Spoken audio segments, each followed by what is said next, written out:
କାଲି ଆମେ ଖାଇ ପିଇ ସାରିକି 11ଟାରେ ବସିଥିଲୁ। ହଠାତ୍ ଆବାଜ ଆସିଲା। ଆସିବାରୁ କ'ଣ ଆମେ ବିଜୁଳି ମାରିଲା ବୋଲି ଭାବିଲୁ। ଦେଖିଲା ବେଳକୁ ଗଛ ପଡ଼ିଯାଇଛି। ଗଛ ପଡ଼ିବାରୁ 3ଟା ରୁମ୍ ଆଜବେଷ୍ଟର ଭାଙ୍ଗି ଯାଇଛି। ଆଉ ବାପା ବସିଥିଲେ, ମା ବସିଥିଲେ, ତାଙ୍କ ମୁଣ୍ଡରେ ଆଘାତ ହେଇଛି। ତାଙ୍କୁ ହସ୍ପିଟାଲ ନେଲୁ ରାତିରେ। ଆଉ ସିଟି ସ୍କାନ୍ କରେଇକି ଆଣିଛୁ। ଏବେ ଟିକେ ସୁସ୍ଥ ଅଛନ୍ତି। ଘରେ ନାହିଁ, ଏବେ ସେ ପୁତୁରା ଘର ଅଛନ୍ତି, ସେଠି ଯାଇକି। ଏଠି ତ ରହିବାକୁ ଜାଗା ନାହିଁ, ସେଠି ଯାଇକି ଅଛନ୍ତି। ଆମେ ଜଣେଇଛୁ ରାତିରେ ସାର୍ଙ୍କୁ ଜଣେଇଥିଲୁ। ଆଉ ସେ ପଠେଇଥିଲେ ଓଡ୍ରାବାଲାଙ୍କୁ ଥିଲେ ଆଜ୍ଞା। ଇଲେକ୍ଟ୍ରି ନଥିଲା, ଅନ୍ଧାର ଥିବାରୁ ସେମାନଙ୍କୁ ଅସୁବିଧା ହେଲା। ଏବେ ଆସିଛନ୍ତି ସେମାନେ। ଆଜ୍ଞା ଆମ ସାହିରେ 2ଟା କ୍ୱାର୍ଟର ଉପରେ ପଡ଼ିଛି। ଗଛଟା ପୁରା ପଡ଼ିଯାଇଛି ଉପରେ। ରାତିରେ ଆମେ ଆଉ ଶୋଇନୁ, ବସିକି ରହିଯାଇଛୁ। ବହୁତ ଭୟରେ ଥିଲୁ। ରାତି 11ଟା ବେଳକୁ ଗଛଟା ପଡ଼ିଗଲା ସାର୍। ପଡ଼ିଗଲା ପରେ ମୁଁ ଇଓ ସାର୍ଙ୍କୁ ଫୋନ୍ କରିବାରୁ ସେ ଅର୍ଡ଼ର ଲୋକମାନଙ୍କୁ ପଠେଇଲେ ଗଛ କାଟିବାକୁ।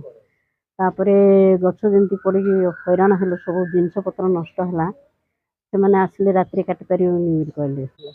ଆମର ହେଲେ ଆଜବେଷ୍ଟ ସବୁ ଭାଙ୍ଗି ଯାଇଛି। ତାପରେ ଟିଣ ସବୁ ଲୁତା ହେଇଯାଇଛି। ଘର ସେ ଲାଷ୍ଟ ଘର କାନ୍ଥ ଭୁଷୁଡ଼ି ଯାଇଛି। ନା ଆମ ଘର କିଏ ଆହତ ହେଇନାହାନ୍ତି। ଆମେ ବାହାରକୁ ବାହାରି ପଡ଼ିଲୁ। ଆପଣ ସାଙ୍ଗେ ସାଙ୍ଗେ ବାହାରକୁ ବାହାରି ପଡ଼ିଲେ? ହଁ, ଆଚ୍ଛା।